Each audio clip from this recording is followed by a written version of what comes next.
please. Good morning, Mrs. Spaulding. How are you today? Well, let's get down to business, shall we? This week, the Secretary's Pool would like to address some issues. And as representative of the pool, it's my job to bring them to your attention. Although I would like to preface our discussion by saying that this is a group effort and no one person can take credit for the complaints. To begin with, the coffee maker on the third floor is broken, once again proving the incompetence of our maintenance staff. The girls and I have decided that it is time we get a new one, and to this effect, I have a brochure of the model that we chose. If I may speak freely, Mr. Spaulding, the girls said that you wouldn't go for it, but I said that Mr. Spaulding is a reasonable man, and he will give this matter grave consideration before he says no more.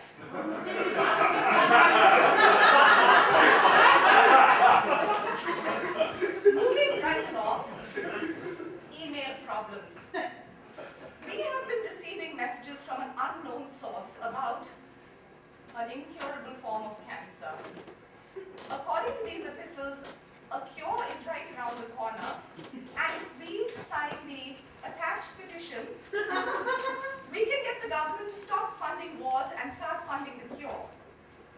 The alarming part about this email is the last line, wherein it reads, "Forward to 25 of your friends or bad luck will see you." If I may speak freely, Mr. Spaulding, this is a scare tactic and an extremely unfair one to those of us who may not have 25 friends who fall. Next, the jokes that have been making their rounds.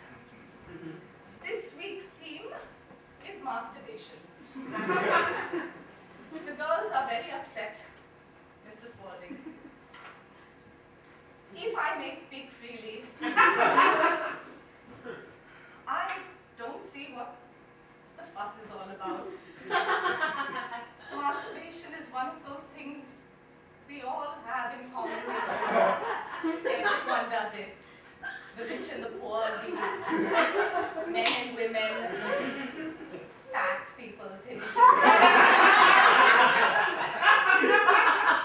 criminal and the pious, everyone does it, but nobody speaks about it except to make tawdry jokes.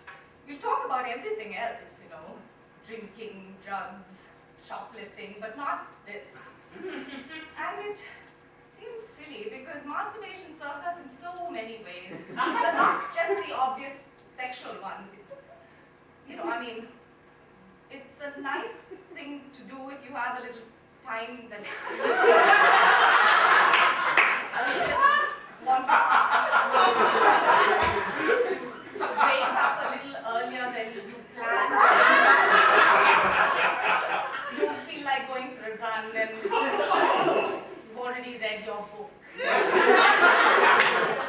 Good Morning America has the same old rubbish on every day. Just something nice you can do by yourself. Or if you can't fall asleep easily, I found that a good wank will help you to turn the lights out. Although granted, it doesn't always go as well as planned.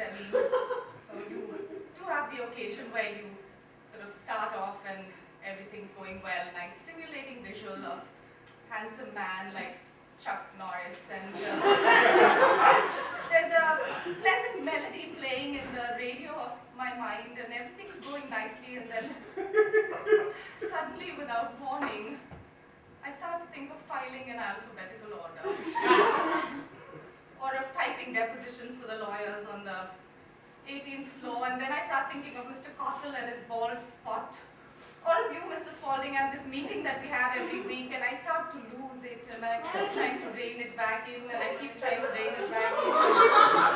All of that effort, it becomes all hot and uncomfortable, and just almost wish I hadn't started in the first place.